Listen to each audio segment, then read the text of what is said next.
Hello, everybody, and welcome to Ask the Expert. I am Dwayne Peel. I'm the founder of Canadian Small Business Women, and we love to bring you segments like these because we get asked a lot of questions, all surrounding business, and we like to bring in the expert to answer them. So, this is all about business planning today, and this segment is brought to you by Futurpreneur. Let me tell you a little bit about them. So, Futurpreneur, they have been fueling the entrepreneurial passions of Canada's young enterprise for 2 decades, or over 2 decades now. I think it's about 25 years. They are the only national nonprofit organization that provides financing, mentoring, and support tools to aspiring business owners aged 18 to 35. Their internationally recognized mentoring program matches young entrepreneurs with a business expert from a network of more than 2,400 volunteer members. You can find out more about Futurpreneur at the link in the description of this video. So today's expert is Andrea Welling. But before we meet Andrea, remember to like the video, subscribe to the channel, and hit the notification bell so that you don't miss out on more videos like these. Also, submit your questions at the link in the description because we want to be able to answer your questions. So welcome, Andrea. Hello, thank you so much. It's wonderful to be here. Excited to Oh, share and have a great dialogue today together.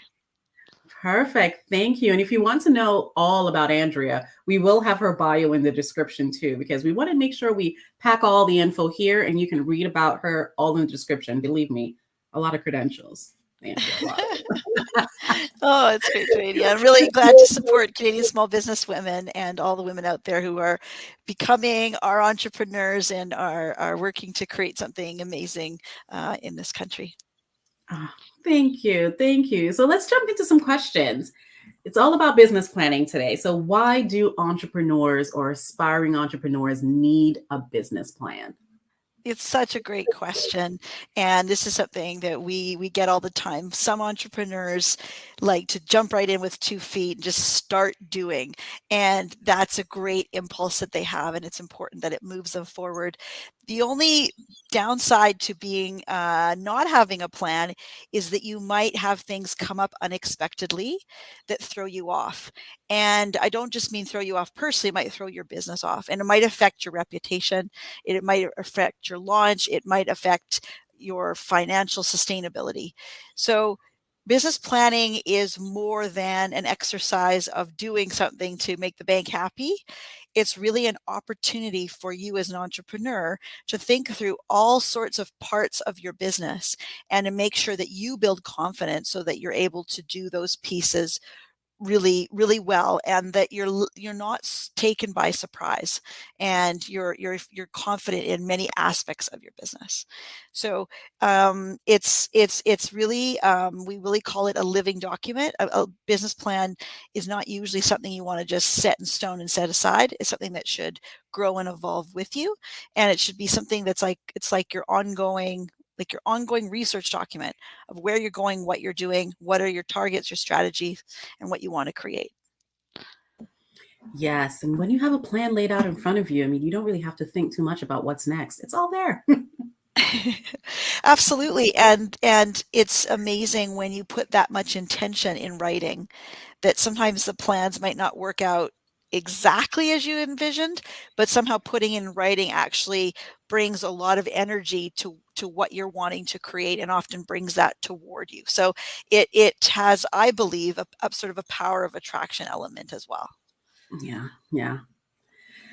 So my next question, it's funny. I always ask entrepreneurs if they have a business plan, and if they're already in business, it's always like, well, why do I need another business plan? Like, well, don't you plan for the years ahead? Like, don't you sit at the end of the year and say, hey, what went well? What's my plan? It doesn't have to be formal, but what's my business plan for the next year? So when do you actually need a plan? Is it when you're starting a business, when you're launching a new product, every year in your business? Like, when do you advise entrepreneurs to say, I need a business plan? Yeah. So, if you're in the very early stage of your business, you're still trying to decide what your business is, you might at this point have a variety of notes all over the place. And that's a good place to start. Typically, people want to start to have a business plan when they are starting to commit financially. So whether that's out of their own savings and pocket, whether that's out of the pocket of family and friends, or say they're coming to an organization such as Futurpreneur for financing, because usually at that point you've made a commitment to your business and you're wanting to move it to the next level. And if you want anyone else to get involved with that beyond yourself, then it helps to have a plan so people can read and understand it. And as much as verbal plans and commitments are interesting to your possible people that you want to work with financially, they really do need to see it in writing to have the confidence that they can see that you can do that, and that your plans aren't just going to change from day to day, and it's not chaotic. There's some order and there's some plan. I would say that in terms of ongoing with your business, it's good every year to review your business, especially around the time, say, when you're doing taxes or whenever your fiscal year is. That's always a good time to plan ahead and update your business plan. And then if you change your business substantially, so if something during the middle of the year, something really changes, it's probably good to go back to the plan, back to your financials and say, okay, like, this is changing. I'm thinking of changing this. Is this actually going to work? Especially with your cash flow. So, yeah. So how detailed does it have to be when you're, because, a lot of times people think business plan and they think so big, but if you're doing a year over year plan, if you're just reviewing things in your business, how much detail do you really have to put into it? I mean, you want to cover your main categories. So I think you want to make sure, especially that you have a clear understanding of your products and services. You can explain that in a 30-second pitch. So it's really distilled down. And then you want to have a really good outline around market research. So what about your customer profile? Who are you serving? How is that changing? How are you going about that? It's good to have an operational flow that might change as well. How are you operationally going about running your business? And also some of maybe your suppliers, some elements around your pricing. And then the big piece that we really encourage everyone to stay on top of is having some type of a spreadsheet or a cash flow. And that's something that you're probably worth doing almost every month, is reviewing your cash flow if you can handle that. And that's really about what you're making and what you're spending. And at the end of the day, you're going to have to report that through to the government. So it can be good not to leave it for long periods of time or to the last minute. So, yeah. Yes, please, everyone, do as she says, not as I do. I'm going to get better at this. So you just explained to us, about what you think is essential for if you're doing something year over year. Is there any difference in if you're just starting out as an entrepreneur, what is essential in terms of the components of your business plan? Like, how detailed does it have to be? I would say for, say, our organization, for Futurpreneur, where we're offering financing, it doesn't need to be 30 pages. It probably needs to be a little more than 5. So probably somewhere between 5 and 20, depending on how verbose you are. But it needs to cover all the categories. So it's good to have some type of summary, highlighted points. Again, it helps have an outline of that product service. It helps to talk about all your market research, that primary and secondary research. What about your customer? What about your pricing? And then a big section around your operations. How is your operations going to flow? And then the cash flow. So those are the main big categories. And then a lot of businesses, it depends a little bit on the business itself. There may be certain details that different businesses will do that other businesses won't do. But those are the main categories that we look for when we're looking at a business plan. So, yeah. So sometimes people don't know where to start. And Yeah. Yeah. what advice how do you feel about using business planning templates? And if you're a proponent, Where can we find Yes. you? Yeah, so I mean, we have a great template on our website. So that's futurepreneur.ca. And if you look under some of our resources, you'll see a business plan writer. So there's a template there. There's many templates that you can get. And what I would recommend is get that template so you've got all the different categories. And then, especially if you're early on in your business, you want to be researching in multiple directions. So then either insert all the info as you're developing it into that template. I don't know about you. I love using notes on my phone. And when I'm doing research, I like to pop that into my notes. And then what's great is to take the notes and then move them into the template. And then once you start to fill the template, you'll see the gaps.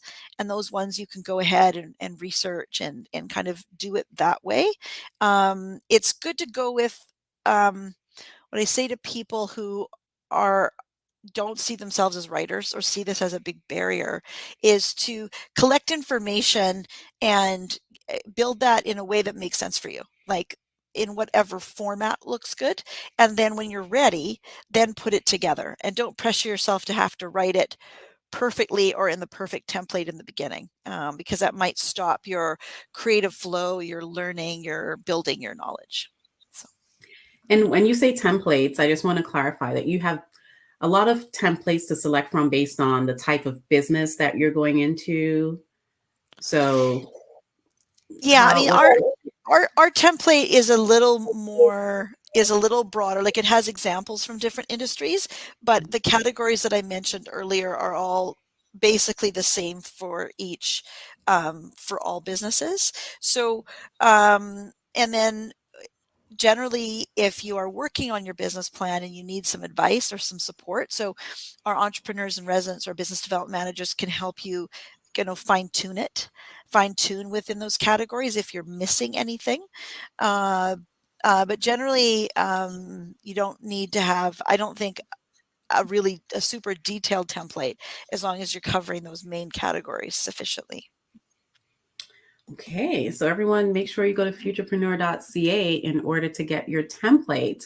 And this is the end of our first segment for business planning. We are going to be talking to Andrea again in a couple of other segments, and make sure that you submit your comments in the link in the description if you have any questions about business planning, financial, accounting, grant related. Just submit them in the description. Also, like the video and subscribe to the channel. Remember all of that.